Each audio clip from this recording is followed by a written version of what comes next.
কি নতুন বছরের প্রথম দিনে কি করলাম, কিভাবে পূজা দিলাম, কোথায় গেলাম, কি কেনাকাটা করলাম, তার উপরে থাকছে ছোট্ট একটা ব্লগ। তো গুড মর্নিং সবাইকে, কেমন আছেন সবাই? তো এই যে সকালে ঘুম থেকে উঠে পড়েছি, এখন সব জিনিসপত্রগুলো গুছিয়ে নিচ্ছি। আর শীতের দিনে মানেই তো বিছানা ভর্তি লেপ তোশক কম্বল দিয়ে ভরা থাকে।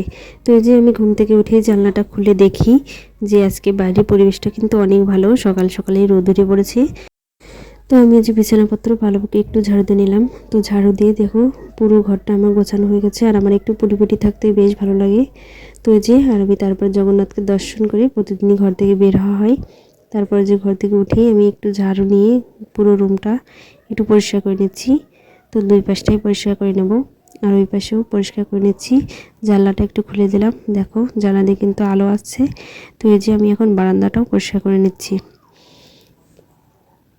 তো এই যে বারান্দাটা পরিষ্কার করা হয়ে গেছে। আর এই দেখো আমার ছেলেটা কিন্তু অনেক সকালবেলায় ঘুম থেকে উঠে পড়েছে, কারণ একটা ইঁদুর মরে গেছে, তো সেটা নিয়েও দেখছিল। তো ওই যে আমি স্নান সেরে চলে এসেছি, এখন আমি সিঁদুর নিয়ে এখন চলে যাব ঠাকুর ঘরে।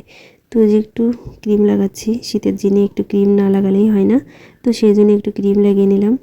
তারপরে যে আমি একটু সিঁদুর পরে এখন যে আমি রেডি হয়ে এখন চলে যাচ্ছি ঠাকুর ঘরে। আর যেহেতু আজকে প্রথম দিন বছরের, সেই জন্যই ভাবলাম একটু পূজাটা একটু ভালো করে দিই। কিন্তু দেখি যে ফল নাই ফ্রিজে, শুধু একটাই রয়েছে, তো সেটা দিয়েই দিলাম। তো এই যে আমার পূজা দেওয়া কিন্তু হয়ে গেছে। আর ঠাকুরঘরটাও কিন্তু আমি একটু পরিবর্তন করেছি, কেমন হয়েছে সবাই একটু জানাবেন কমেন্টে। তো এই যে আমার গোপালকে সবাই একটু দর্শন করুন। গোপাল যেন সবাইকে ভালো রাখে, সুস্থ রাখে, আর এই বছরটা যেন ভালো কাটে সবারই।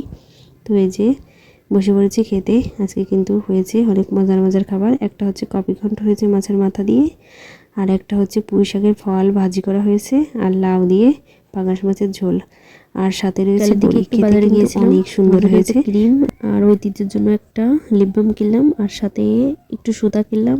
তো আজ ভিডিওটি এই পর্যন্তই, ভালো থাকবেন সবাই।